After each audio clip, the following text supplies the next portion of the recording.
E agora a gente se caminhando no finalzinho aqui já. Passa muito rápido, né? A gente fez algumas perguntas, tá? Olha aí. Temos algumas perguntas aqui. A primeira que eu queria ler aqui é da Jana Alana da Silva. Ela mandou assim: além da oração, jejum, leitura da palavra e comunhão, qual o mais importante a se fazer como líder? Então, na verdade, a oração, o jejum, a comunhão, a leitura da palavra, isso é básico. Mas para se tornar um líder, você tem que liderar com humildade. Eu acho que a humildade, ela precede a honra. E bastante também empatia. Porque às vezes eu quero liderar, mas não me coloco no lugar do outro, né? Não me coloco no lugar do outro. Tem pessoas que têm os seus defeitos, tem pessoas que têm as suas dificuldades, que podem ser aprimoradas. Às vezes eu quero ter um liderado pronto. E esse é o nosso erro. Querer extrair algo de alguém que não está pronto. E eu, como líder, tenho que ver essas lacunas e preencher elas, né? Então, agir com humildade, empatia e criar o desejo daquele liderado se tornar melhor. E a melhor coisa é nós agirmos o máximo que nós puder a ser parecido com Jesus. Quanto mais parecido com Jesus, mais líderes fenomenais nós vamos formar. Então, glória a isso é Deus. imprescindível. Eu vi essa semana, eu aprendi, a forma como Jesus liderava era como um irmão. Aqui, mas continuando a pergunta, pediram, aqui é o Mário Oficial, pediu um conselho para se tornar um líder inesquecível. Um líder inesquecível, se eu pudesse dar um conselho desenvolva as suas habilidades ao máximo, busque se atualizar, não pare no tempo, né? Busque se aperfeiçoar, esteja realmente liderando lado a lado, não abandone o liderado, esteja junto. Quanto mais tempo vocês passarem juntos, mais tempo eles aprenderão de ti. Jesus não tinha muito tempo para o plano se concretizar. Então ele pega os discípulos, eles estavam de manhã, de tarde, de noite, o tempo que ele podia, ele estava com eles. Só que aquele tempo foi tão proveitoso que os 3 anos e meio fizeram os discípulos ter uma liderança de Jesus com relevância extrema. Que depois que Jesus ascendeu os céus, ele disse, agora é com vocês. E Pedro foi Jesus ascendeu os céus no primeiro sermão, quase 3.000 almas. No segundo, quase 5.000. Né?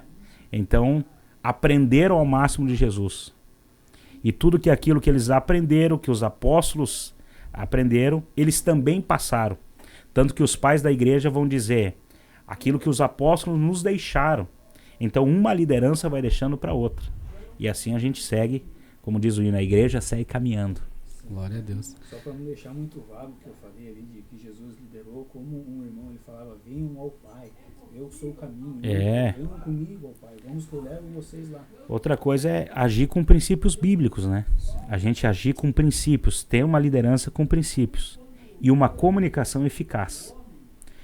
Tu não pode ter uma comunicação com o teu liderado com ruídos, tem que ser uma comunicação eficaz, que ele entenda realmente, estabeleça também a tua visão, deixa uma visão clara. Porque o líder que passa uma visão obscura, o seu liderado também vai ficar perdido. Amém. Agora, para encerrar aqui, uma pergunta que acho que vai abalar o teu coração da autora. Ana Paula Oliveira. Olha, tremeu. Se você pudesse escolher um personagem bíblico para sair e conversar, quem seria e por quê? Eu tenho bastantes personagens que eu gosto, mas eu acho que eu convidaria Ezequiel. Porque a Ezequiel, ele tem uma chamada tão linda, tão específica, que me chama muito a atenção. Por quê? Eu acho que eu convidaria ele para sair pela seguinte questão. Alguém que tinha um sonho de ser um sacerdote, alguém que estudou para isso, serviu para isso, viu tudo se interromper por causa de um cativeiro babilônico. Do sacerdócio virou um escravo e foi para dentro da Babilônia.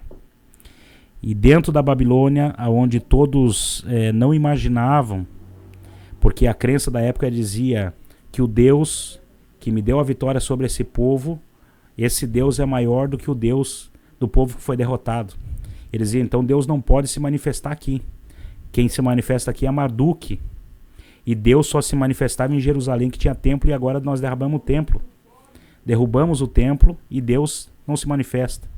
Só que dentro da Babilônia, no lugar onde eles eles achavam que Deus não se manifestaria, Ezequiel vai dizer, e os céus se abriram, e eu tive visões de Deus. E as visões mais enigmáticas são as de Ezequiel. E Ezequiel vê rodas, daqui a pouco ele vê um rio que flui, e aonde esse rio flui ele vai tornando em vida. Então eu queria pelo menos sentar com ele e ter uma conversa sobre as visões, sobre como alguém que era para ser um sacerdote virou um escravo, mas de escravo virou um profeta de Deus, tendo visões mesmo em tempos difíceis.